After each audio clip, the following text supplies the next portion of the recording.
नवाज शरीफ बदल गए हैं बाय जावेद चौधरी। मुझे 2 हफ्ते कबल एक दोस्त ने हाजी शकील के बारे में बताया। उन्हें आपकी मोटिवेशन की ज़रूरत है, आप उनसे मिल लें। मेरी इससे कबल हाजी शकील से सिर्फ 2 मुलाकातें हुई थीं। ये मियाँ नवाज शरीफ के 35 साल पुराने खिदमत गुजार हैं। मियाँ साहब पहली मरतबा चीफ मिनिस्टर बने तो ये उनके साथ वाबस्ता हुए और पूरी ज़िंदगी उनकी खिदमत में गुजार दी। ये मियाँ साहब के मिजाज शनास भी हैं, उनका दिमाग पढ़ लेते हैं। ये जानते हैं मियाँ साहब को किस वक्त क्या चाहिए और ये किस बात पर खफा या नाराज़ हैं, या ये किस वक्त कौन से कपड़े पहनेंगे, क्या खाएंगे और किस से मुलाकात करेंगे और किस से बचकर रहेंगे, वगैरह वगैरह। आज़ाद कश्मीर के साथ ताल्लुक़ है। लाहौर में नौकरी तलाश करते करते मियाँ साहब के घर पहुँच गए। ये वज़ीर आला बने तो उन्होंने उन्हें पंजाब हुकूमत में मुलाजिम करा दिया। ये उसके बाद उनके साथ साथ रहे। मेरी 2007 में उनसे पहली मुलाकात हुई थी। दूसरी मुलाकात 2018 में मियाँ नवाज शरीफ की कैद के दौरान हुई। ये रोज़ाना जेल में उन्हें खाना और कपड़े पहुँचाते थे। मियाँ साहब नवंबर 2019 में मुल्क से बाहर चले गए तो हाजी शकील से भी राब्ता ख़त्म हो गया। अब दोस्त ने बताया तो मैंने थोड़ी सी तहकीक की। पता चला इमरान खान हुकूमत ने हाजी शकील की तनख्वाह बंद कर दी थी। ये उसी बंदिश के दौरान रिटायर हो गए। हुकूमत ने रिटायरमेंट के बाद उनकी पेंशन भी रोक ली। चुनांचे ये 4.5 बरसों से तनख्वाह के बगैर गुजारा कर रहे हैं। दूसरा, मौजूदा गुजरा का भी उनके साथ रवैया मुनासिब नहीं। वो लोग जो मियाँ साहिब की मौजूदगी में हाजी साहब कहते नहीं थकते थे, वो अब उनसे मिलने से भी परहेज़ करते हैं। ये एक वफाकी वज़ीर से मुलाकात के लिए गए, ये बाहर ही बैठे रहे और वज़ीर ने उन्हें अंदर तक बुलाने की जहमत नहीं की। चुनांचा ये चुपचाप वापस आ गए। दूसरे वज़ीर से उन्होंने अपने बेटे का एयरपोर्ट कार्ड रिन्यू करने की दरख्वास्त की, मगर वो ये दरख्वास्त कानों में मार कर चला गया।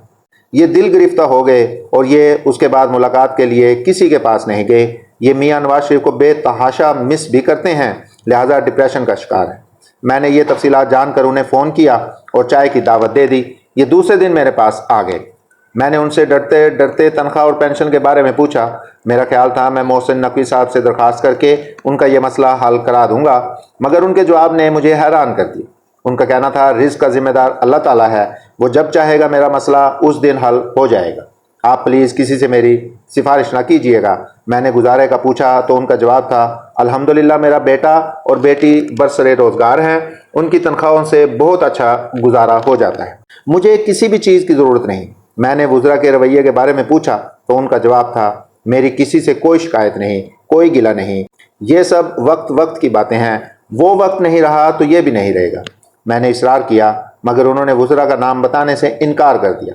मैं बार बार पूछकर उनकी खुददारी को ठेस नहीं पहुंचाना चाहता था। चुनांचे मैंने मौजू मियाँ नवाज शरीफ की आदतों की तरफ मोड़ दिया।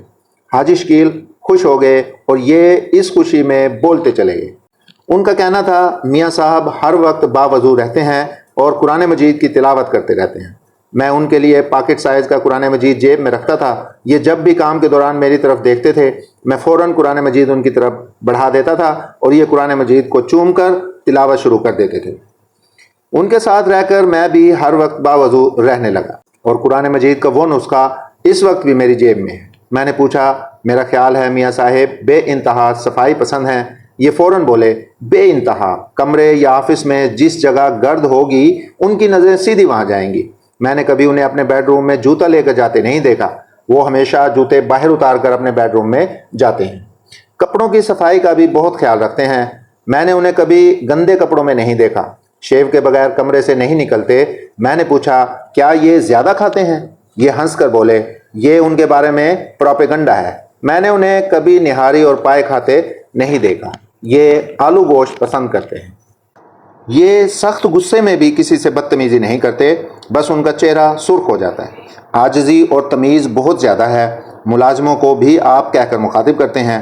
मुझे उनकी वजह से खाना काबा और रोज़ा रसूल सल्लल्लाहु अलैहि वसल्लम के अंदर तक जाने का मौका मिला। ये मेरे जैसे शख्स पर उनकी ख़ास मेहरबानी थी, वरना मुलाजमों पर कौन इतनी मेहरबानी करता है। मैं उनसे मज़ीद पूछना चाहता था मगर हाजी शकील ने मेरा इंटरव्यू शुरू कर दिया। उनका कहना था क्या आपकी लंदन में मियाँ साहिब से मुलाकात हुई? मैंने मुस्कुरा कर जवाब दिया जी हाँ, 2 मुलाकातें हुई। उन्होंने पूछा क्या आपको मियाँ साहिब में कोई फ़र्क महसूस हुआ? मैंने ज़रा सा सोच कर जवाब दिया मियाँ साहिब अब मज़ीद गहरे हो गए हैं। मेरा मियाँ नवाज शरीफ के बारे में पुराना तासुर है। ये शख्स बहुत गहरा है। ये जितना शक्ल से भोला भाला और सीधा महसूस होता है, यह अंदर से उतना ही समझदार है। آپ خود سوچیں، یہ اگر اتنے گہرے نہ ہوتے تو کیا یہ موٹر وے سے لے کر سی پیک تک بڑے بڑے پروجیکٹ مکمل کرتے، اور وہ بھی اس حالت میں کہ انہیں کوئی بھی دور ٹک کر پورا نہیں کرنے دیا گیا۔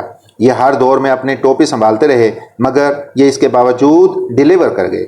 لہٰذا ہمیں ماننا ہوگا، پاکستان سے اگر میاں نواز شریف کے کام نکال دیے جائیں تو باقی کچھ نہیں بچتا، بس ان میں ایک خرابی ہے، یہ بے لچک ہیں۔ یہ ہر بار فوج سے ٹکرا جاتے ہیں اور پھر سیڑھی سے پھسل کر 99 سے 0 پر آ جاتے ہیں۔ اس کی بڑی وجہ ان کے ارد گرد موجود لوگ ہیں۔ یہ ہر بار خود کو 3-4 لوگوں تک محدود کر لیتے ہیں اور یہ لوگ انہیں مروا دیتے ہیں۔ مگر میرا خیال ہے یہ اگر اس بار آئے تو شاید یہ ماضی کی غلطیاں نہیں دہرائیں گے۔ حاجی شکیل ہنسے اور مجھ سے پوچھا، آپ یہ دعویٰ کس بنیاد پر کر رہے ہیں؟ میں نے ہنس کر جواب دیا، میاں نواز شریف واقعی گہرے ہو گئے ہیں، یہ اب پہلے سے زیادہ اپنے تاثرات چھپا لیتے ہیں۔ میں آپ کو 2 مثالیں دیتا ہوں۔ میں پچھلے سال اپریل میں ان سے ملا تو یہ مجھ سے میرے سفروں کے بارے میں پوچھنے لگے۔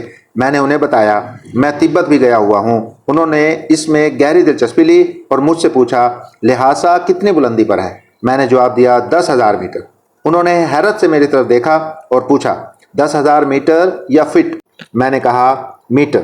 میاں نواز شریف نے اس پر کوئی تاثر نہیں دیا اور بات بھوٹان کی طرف موڑ دی۔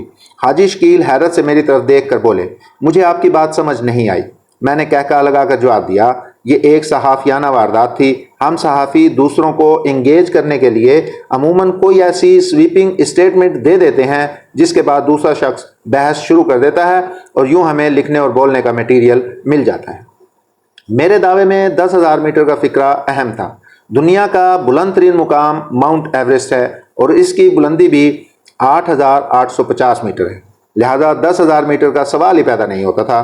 تبت کی بلندی 10,000 فٹ سے لے کر 15,000 فٹ ہے، تاہم وہاں کی فیلنگ 10,000 میٹر یعنی 30,000 فٹ جیسی ہے۔ آپ اگر جہاز میں سوار ہوں اور اگر فلائٹ میں اچانک آکسیجن کم ہو جائے تو کیا ہوگا؟ تمام مسافروں کی ناک سے نکسیر پھوٹ جائے گی اور ان کے سر گھوم جائیں گے۔ تبت میں بھی یہی حالات ہوتے ہیں، لہٰذا اسے 10,000 میٹر کی فیلنگ کہا جاتا ہے۔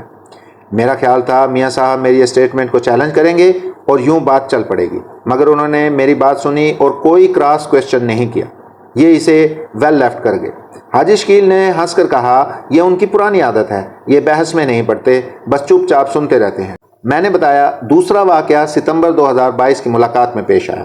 اگست میں ایوان صدر میں جنرل باجوہ کی ملاقات عمران خان سے ہوئی۔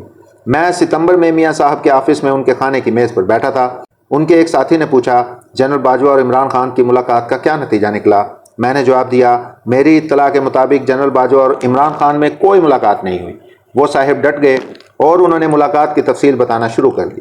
دوسری طرف میں بھی ڈٹ گیا، ہماری بحث شروع ہو گئی۔ میرا خیال تھا میاں نواز شریف درمیان میں بول پڑیں گے اور یہ ملاقات بھی کنفرم کر دیں گے اور اپنا رد عمل بھی دے دیں گے، لیکن یہ بے تاثر چہرے کے ساتھ خاموشی سے ہماری گفتگو سنتے رہے اور آخر میں جیب سے فون نکال کر ہمیں غالب کے شعر سنانے شروع کر دیے، جس سے مجھے محسوس ہوا یہ بدل گئے ہیں، یہ ہر قسم کی واردات چپ چاپ برداشت کر جاتے ہیں۔